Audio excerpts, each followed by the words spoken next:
I know going into this story that I'm going to have some controversial takes on the Israel-Palestine conflict over there, but it is what it is, okay? I'm not the biggest pro anybody who's not America. It's not my thing. I don't take a stand on that. I'm very pro-America, America first, whatever you want to call it.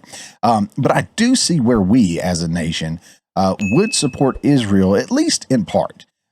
Since being established as and recognized as an official Jewish state in 1948, the U.S. has had our hands on so much of what goes on over there, and some may say they've had their hands on a lot that goes on over here as well, but that's another story for another time.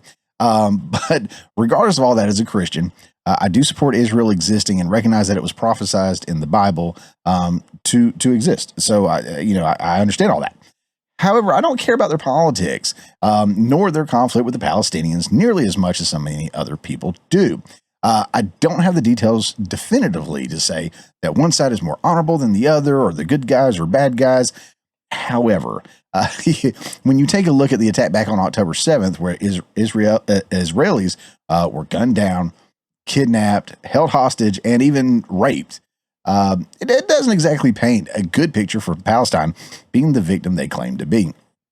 There will always be casualties in any war. We can criticize any and every act of war, but when has the side that deserves our support been the one doing the raping? I'm just saying.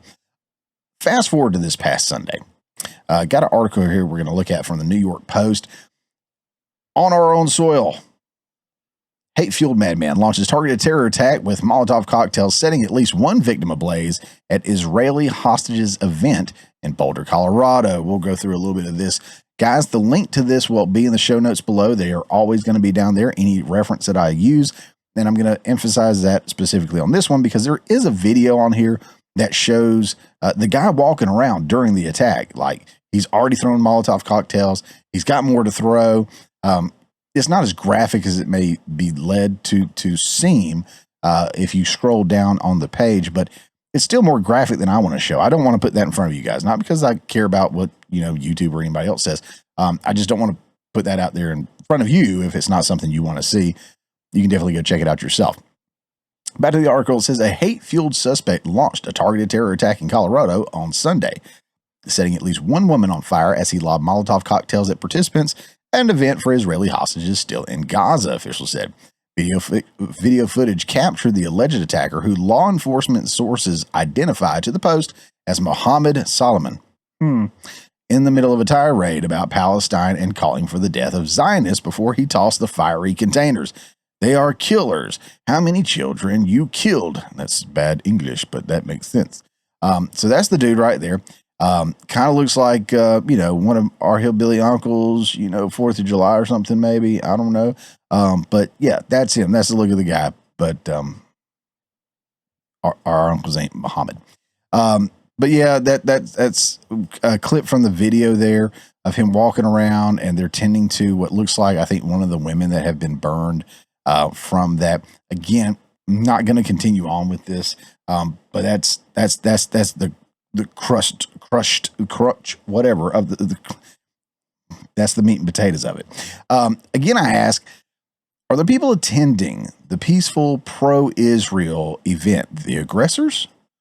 Or is it the pro-Palestinian madman chunking Molotov cocktails into the crowd of people, setting them on fire, and possibly to an early grave? Right? This comes just weeks after two staffers of the Israeli embassy in Washington were gunned down by another crazy pro-Palestinian. Where are the examples of this happening the other way around? We talk about that all the time, the left and the right. Now we're pro-Palestine, pro-Israel. Where are the examples of that happening where we can see them out in the open like this happening the other way around?